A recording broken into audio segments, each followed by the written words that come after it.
खबरों का सारथी। ब्रेक के बाद देश की बात में एक बार फिर से आपका स्वागत है। अब रुक करते हैं अगली खबर का। देश के विकास की रफ्तार बजट पर टिकी होती है। ऐसे में देश के प्रधानमंत्री मोदी के कार्यकाल का तीसरा और वित्त मंत्री निर्मला सीतारमण ने 7वीं बार बजट पेश किया। बजट से लोगों को खासा उम्मीदें थी। जारी हुए बजट से किस वर्ग को मिली राहत और किस वर्ग की उम्मीदें निराशा में बदली हैं, बजट पर आपको बता दें के न्यूज संवाददाता सारिका गुप्ता ने कानपुर वासियों से बातचीत कर उनकी प्रतिक्रिया जानी है। इस दौरान किसी ने बजट को अच्छा बताया तो किसी ने कहा कि मध्यम वर्ग के लिए लाभकारी नहीं है। कमेटी के चेयरमैन हमारे सुशील शर्मा, जीएसटी कमेटी के मेंबर उमेश पांडे जी अपने साथ हैं। अभी हम लोग कैसा लगा आपको ये बजट? देखिए, बजट के बारे में दो दृष्टिकोणों से हम लोग अपना बात रख सकते हैं। एक तो देश के आम उद्योग व्यापार जगत के लिए कैसा है, दूसरा जो टैक्स के नजरिए से बजट कैसा है। तो ये मोदी सरकार की तीसरी पारी का पहला बजट है। इस बजट में मोदी जी की ने एक ऐसा विजन रखा है, विकास का रोड मैप तैयार किया है की बात हो रही है। जो हमारे 5th लार्जेस्ट इकोनॉमी बनने की दिशा में जो हमारे गवर्नमेंट का जो प्रयास चल रहा है, अगर उसको देखेंगे तो बहुत ही अच्छा बजट है।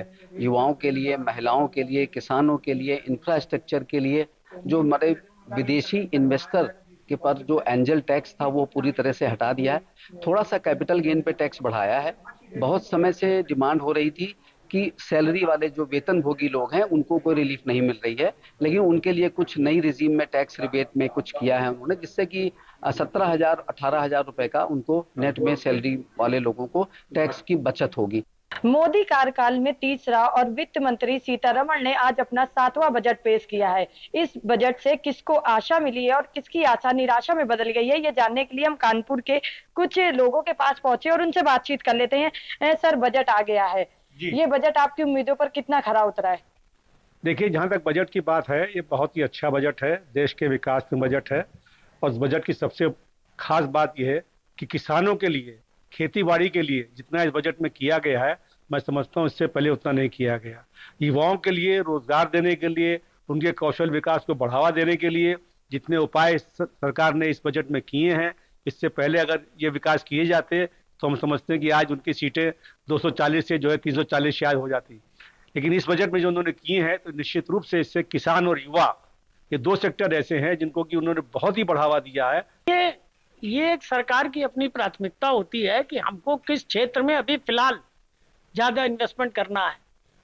हो सकता है मोदी सरकार की ये प्राथमिकता में हो बिहार और आंध्र प्रदेश, क्योंकि होता है ना, देखिए आपके साथ यदि कोई जुड़ा है तो आप उसका ध्यान तो रखेंगे ही।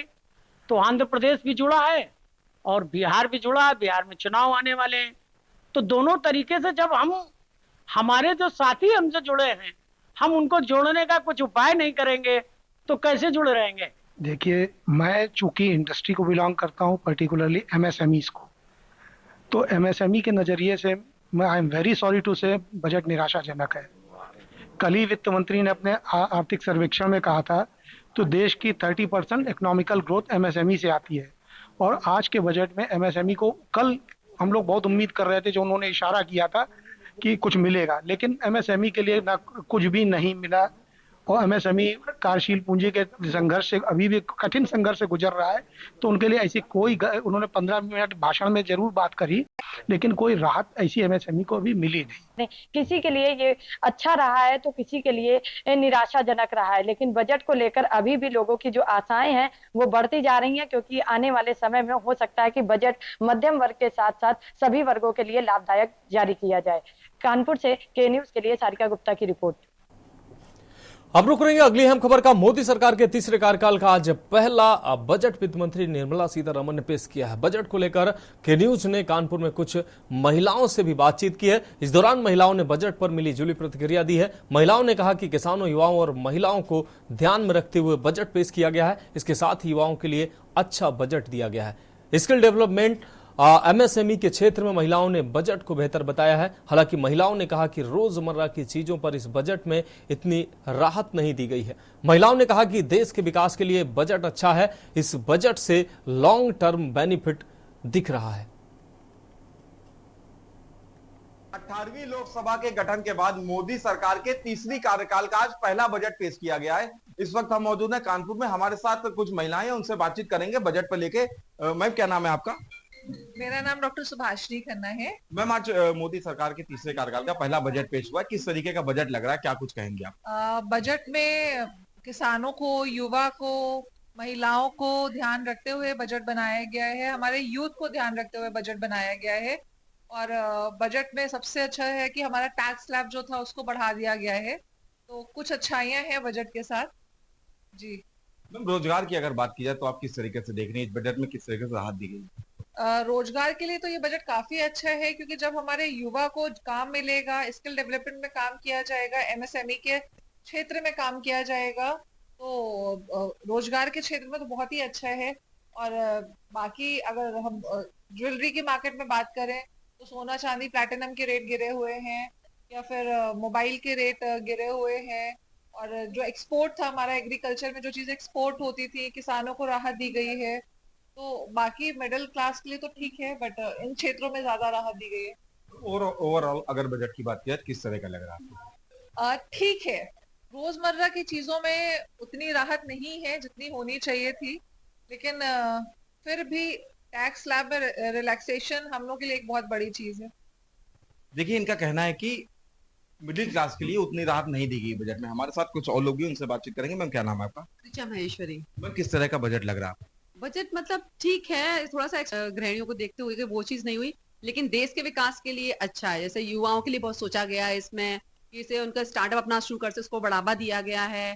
जैसे आप बोलेंगे उनको रोजगार, स्वरोजगार पर बढ़ावा दिया गया है। ये युवाओं के लिए जैसे आपकी कंपनी है 1 करोड़ कंपनी, बताया गया 1 करोड़ कंपनियां जो हैं वो 1 करोड़ युवाओं को इंटर्नशिप देगी, तो उनको उसका जो इंटर्न करेंगे उनको भी पैसे मिलेंगे, तो ये बेनिफिट युवाओं के लिए है। हाँ, कृषि क्षेत्र में भी किसानों को भी बहुत बेनिफिट है, इससे हमें लॉन्ग टर्म में इसका बेनिफिट दिखेगा। जैसे हम बोले एज अ गृहिणी दालें वगैरह कोई सस्ती नहीं हुई, जब किसानों का बड़ा उसमें इतना होगा उनका आगे 1-1.5 साल बाद उसका हमको तब दिखेगा, तब हो सकता है रेट्स डाउन हो, जितना उनको बढ़ावा दिया जा रहा है इस चीज को लेके। और जैसे और एज अ घरेलू कुछ नहीं, हाँ एजुकेशन के मैटर में बोलेंगे वो राहत नहीं मिली। क्या नाम है आपका? राधिका सिंह। मैम, किस तरह का बजट लग रहा है? आप एक हाउस वाइफ में, क्या आपकी आशाएं थी, किस तरह का बजट आया? मुझे लग रहा था थोड़ा पेट्रोल डीजल के रेट्स कम किए जाएंगे, वो नहीं किए गए। एजुकेशन में भी, फीस पे भी बच्चों की कोई राहत नहीं मिली। थोड़ा सा ठीक है, ठीक बजट है। इन द लॉन्ग रन आपको उसके फायदे दिखेंगे, बट अभी ऐसा लग रहा है कि जैसे एक स्टेबल सा है, बस कोई बहुत स्पेशल कोई चीज में नहीं दिख रही है कि इम्प्रूवमेंट आई है। महंगाई जैसी थी वैसी ही लग रही है, सब्जियां महंगी है। एग्रीकल्चर रेट में अगर वो कह रहे हैं कुछ आपने कम फार्मिंग के लिए कुछ किया है, बट वो दिखा तो नहीं, प्राइजेस तो नहीं कम हुए। एक मीडियम क्लास को तो तभी अच्छा लगेगा ना बजट, जब थोड़ी चीजें ठीक प्राइस पे आएंगी, इकोनॉमिकल आएंगी। मैं मोनिका मल्होत्रा। मैम, किस तरह का बजट आपको लगा?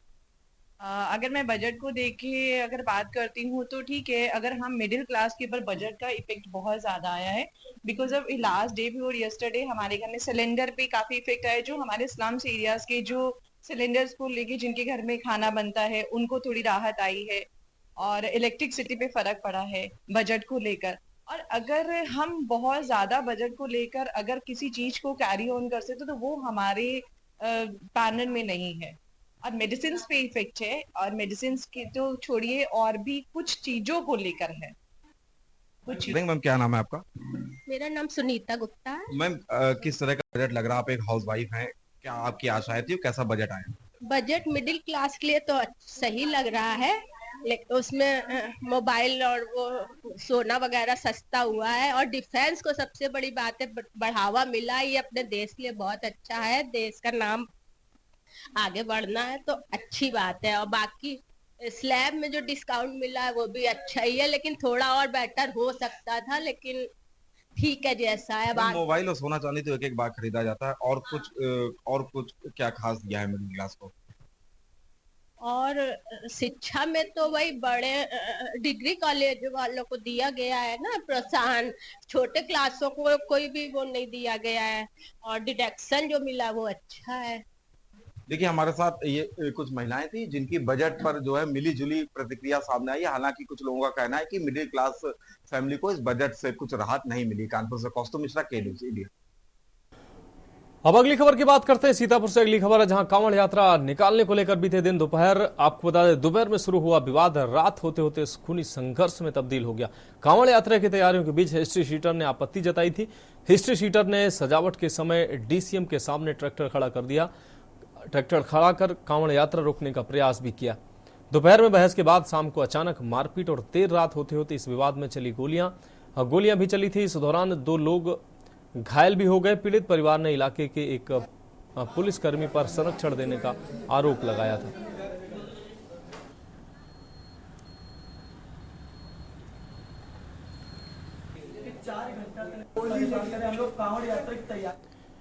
अब रुक करेंगे अगली खबर का। गोंडा जिले की परसपुर और एसओजी टीम ने सपा नेता हत्याकांड में शामिल हत्यारोपियों के खिलाफ बड़ी कार्रवाई करते हुए पुलिस मुठभेड़ में एक आरोपी को गिरफ्तार किया है। आरोपी रोहित सिंह के मुठभेड़ के दौरान बाएं पैर में गोली लगी है। इलाज के लिए गोंडा के जिला अस्पताल में भर्ती कराया गया। दरअसल सपा नेता ओम प्रकाश सिंह हत्याकांड में शामिल आरोपी रोहित सिंह को पकड़ने के लिए पुलिस टीम द्वारा आपको बता दें, भौरीगंज मार्ग पर स्थित नहर पुलिया के पास घेराबंदी की गई। पुलिस की घेराबंदी से बचकर और पुलिस की गिरफ्तारी से बचने के लिए आरोपी रोहित सिंह द्वारा पुलिस पर फायरिंग शुरू कर दी गई। पुलिस ने जवाबी कार्रवाई करते हुए आरोपी रोहित सिंह को मुठभेड़ में गिरफ्तार किया।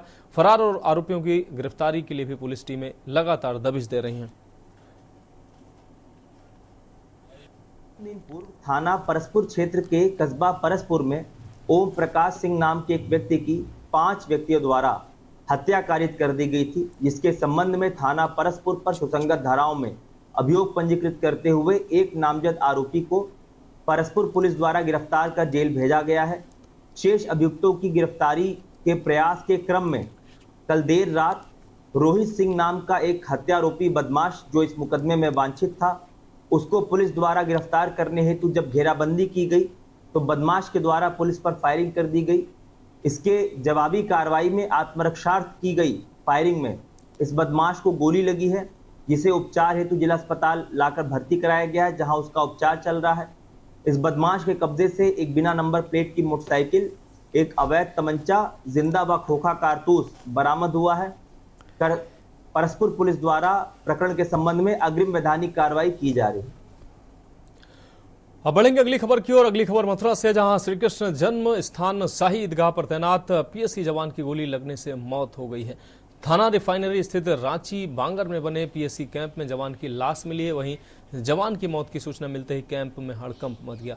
साथ ही जवान गोली लगने से घायल को लेकर अस्पताल पहुंचे, जहां डॉक्टरों ने उसे मृत घोषित कर दिया। रांची बांगर में पीएसी कैंप में 15वीं वाहिनी आगरा की एक यूनिट रहती है। ये यूनिट श्री कृष्ण जन्म स्थान और शाही ईदगाह मस्जिद की सुरक्षा में तैनात है। इसी कैंप पर नोएडा के भट्टा परसोल निवासी जवान सुधीर मलिक को गोली लगी है।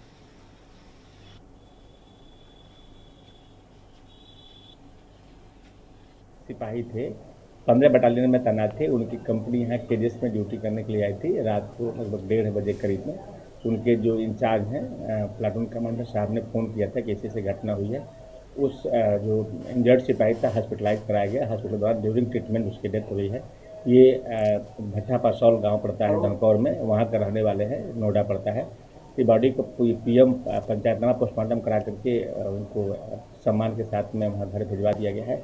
बाकी इसमें जो मौके पर फॉरेंसिक टीम से हमने एविडेंसेस उठाए हैं, तब वहाँ घटनास्थल का विजिट कर लिया गया है। बाकी इसमें कोई तथ्य इसमें और आएगा, यदि कोई विधिक कार्रवाई बनती है तो इसमें कार्रवाई की जाएगी। अगली खबर की बात करते हैं बांदा से। अगली खबर है, जहां जिलाधिकारी कार्यालय पहुंचे ग्रामीणों ने आज जिलाधिकारी को लिखित शिकायत पत्र देकर गौशाला निर्माण कार्य को तेजी से करवाने के लिए शिकायत पत्र देते हुए गुहार लगाई, ताकि किसानों को गायों से होने वाली दुर्घटना व नुकसान से निजात मिल सके। आपको बता दें कि जनपद के पैलानी तहसील अंतर्गत ग्राम पंचायत अलोना में बन रही गौशाला के धीमे निर्माण कार्य से गायें रोड पर घूम रही हैं और खेत में बोई हुई फसल को नुकसान पहुंचा रही हैं। किसानों ने बताया कि हमारी ग्राम पंचायत में शासन द्वारा कराया जा रहा गौशाला का निर्माण ठेकेदार द्वारा बहुत ही धीमी गति से कराया जा रहा है। ज्ञापन हम लोग एक बार अभी 10/3/2023 को हमने ज्ञापन दिया था। उसमें हमने 5-6 दिन हमने धरना प्रदर्शन किया था। तब जाके सरकार द्वारा हमें 1,60,00,000 रुपए शासन से हमें गौशाला के लिए पास हुआ था। उसमें अभी 7-8 महीने हो गए। पहले बीच में कुछ काम नहीं कराया गया, फिर बीच में कुछ काम कराया गया, इसके बाद अब काम बंद पड़ा है। और उसमें अगर इस तरह हालत रहेगी, हमारे गाँव का किसान जितने हैं भूखे मर जाएंगे, क्योंकि समस्या हमारे गाँव में अन्न गवन से बहुत ज़्यादा है। और खेती में अगर कुछ बोने जा रहे हैं तो लोग काट के नहीं ला पा रहे हैं कुछ। तो अगर गौशाला जो बन रहा है, सरकार से हमारी यही मांगे हैं कि जल्द से जल्द उसको 1 महीने के अंदर पूरी गौशाला कंप्लीट करा के जानवर अंदर हो जाए, तो किसानों का पेट पालने के लिए। आज कहाँ आए थे आप लोग? हम लोग जिलाधिकारी महोदय के पास आए। क्या शासन मिला यहाँ से? जिलाधिकारी महोदय मिले नहीं, मजिस्ट्रेट साहब मिले। उन्होंने कहा कि हम बोल रहे हैं सीडीओ साहब से, बीडीओ साहब से।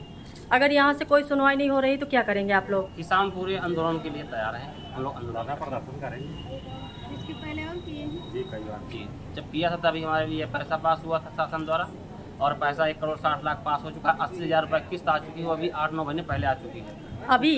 हाँ, 8-9 महीने पहले 80,000 रुपये किस्त आ चुकी है।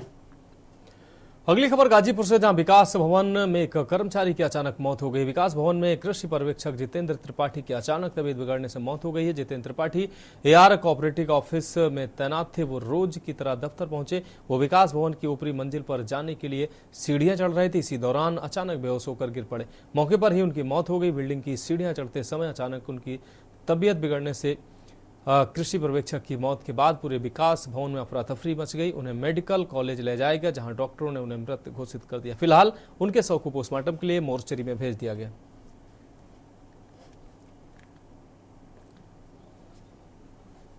सर, मेरा नाम महबूब आलम अंसारी, एआर कोऑपरेटिव गाजीपुर में बड़े बाबू के पद पर कार्यरत है। सर, विकास भवन में अभी एक कैजुअलिटी हुई है, सीढ़ी से गिरने से एक शख्स की मौत हुई। कौन है, क्या है पूरा? ये हमारे एआर कोऑपरेटिव में जो है सहकारी कृषि पर्यवेक्षक के पद पर जो है कार्यरत है। क्या नाम है? जितेंद्र त्रिपाठी। ये बक्सर के रहने वाले हैं। इनका गांव पिपरपाती रोड बक्सर, वहाँ के रहने वाले हैं। क्या और कुछ नहीं है, अचानक अभी वो ऑफिस आ रहे थे, सीढ़ी पर 33 मंजिल पे ऑफिस है हमारा एआर कोऑपरेटिव का।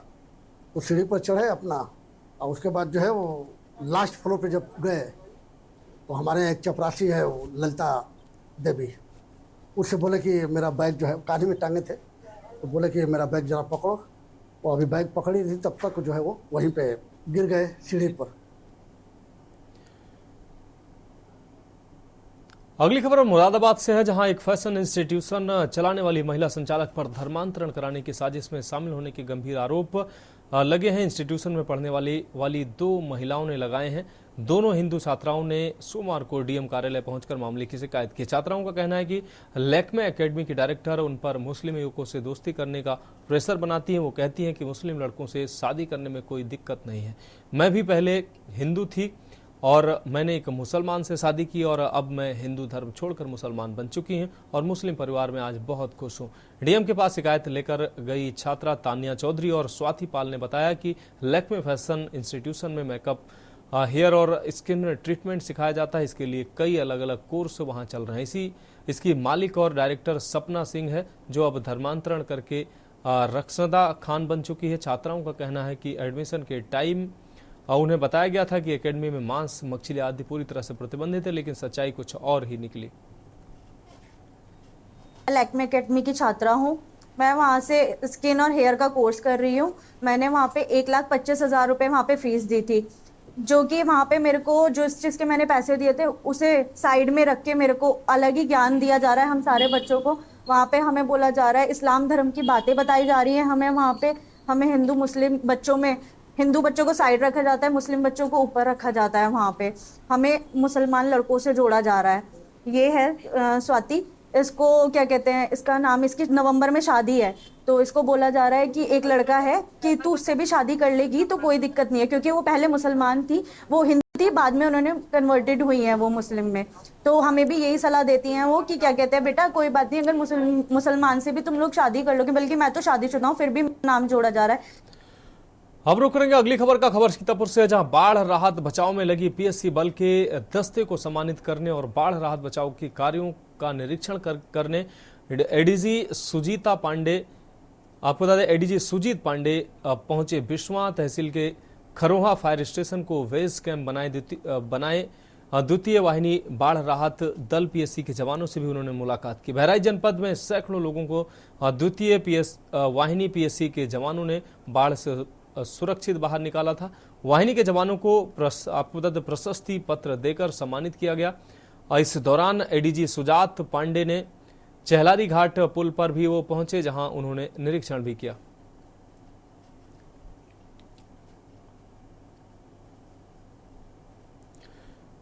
रुक करते हैं अगली खबर का। रावतपुर क्षेत्र के अंतर्गत आवास विकास एवं ब्लॉक केशवपुरम का पीड़ित स्नेहलता पत्नी अमरनाथ शुक्ला ने बताया कि क्षेत्र के कुछ चट्टा संचालकों के द्वारा लगातार मेरे और मेरे पूरे परिवार के साथ मारपीट तथा अभद्रता की जाती है और थाने में कोई भी कार्रवाई उनके खिलाफ नहीं होती है।